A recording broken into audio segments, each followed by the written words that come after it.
तो शुंग वंश के अंतिम शासक देवभूत की हत्या किसने की थी? देवभूत के सचिव ही, जो वसुदेव नाम था, ने देवभूत की हत्या करके 75 ईसा पूर्व में कंड वंश की स्थापना करी। ठीक है। कंड वंश के बाद कौन आया?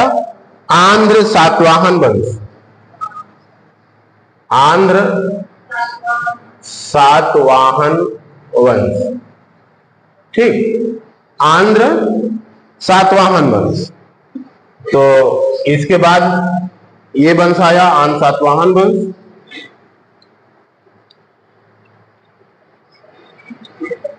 आंध्र सातवाहन वंश, आंध्र सातवाहन वंश, आंध्र सातवाहन वंश। आंध्र सातवाहन साम्राज्य की स्थापना 3री सदी में सिमुक द्वारा की गई। इसे आंध्र भी कहते हैं। सातवाहन की वंश की स्थापना कब की गई? सातवाहन की स्थापना किसने करी थी? सिमुक ने करी थी।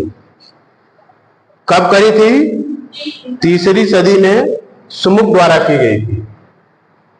3री सदी में सिमुक द्वारा। ठीक, ये केवल इंपॉर्टेंट के हिसाब से इसको सीधे पढ़ रहे हैं।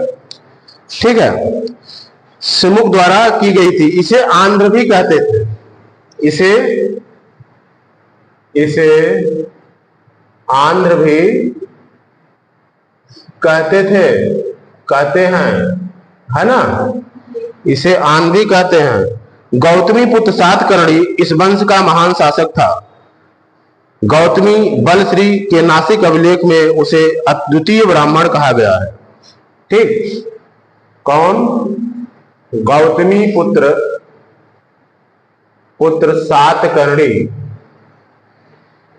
गौतमी पुत्र सातकर्णी, क्या नाम था? गौतमी पुत्र सातकर्णी महान शासक था, इस वंश का महान शासक। इसे क्या कहा गया है? अद्वितीय ब्राह्मण। ठीक है, अद्वितीय ब्राह्मण कहा गया है। और गौतमी बलश्री के नासिक अभिलेख में अद्वितीय ब्राह्मण कहा गया है। ठीक है, कहा गया है। कहा? नासिक अभिलेख में। नासिक अभिलेख में। नासिक अभिलेख किसका है? गौतमी बलश्री का। जो गौतमी बलश्री का नासिक अभिलेख है, उसी में गौतमी पुत्र सातकर्णी को क्या कहा गया है? अद्वितीय ब्राह्मण। ठीक, या एका ब्राह्मण। ठीक है, एका ब्राह्मण या अद्वितीय ब्राह्मण वही कहा गया है। ठीक, इनकी राजकीय भाषा प्राकृत और लिपि ब्राह्मी थी। राजकीय भाषा क्या थी? प्राकृत, और लिपि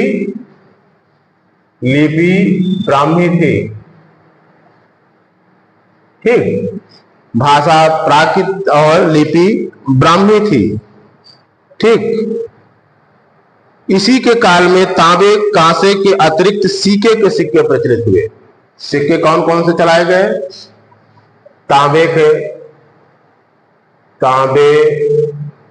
कांसे, शीशे। ये बहुत महत्वपूर्ण है, शीशे के सिक्के वाला मामला। शीशे, तांबे, कांसे और शीशे के सिक्के चलाए गए। सोने के सिक्के नहीं चलाए गए थे, यहां ध्यान में रखिएगा। ये तांबे, कांसे और शीशे के सिक्के के लिए जाने जाते हैं। ठीक, गौतमी पुत्र सातकर्णी। फिर हम कुछ विदेशी आक्रमणों को देख लेते हैं।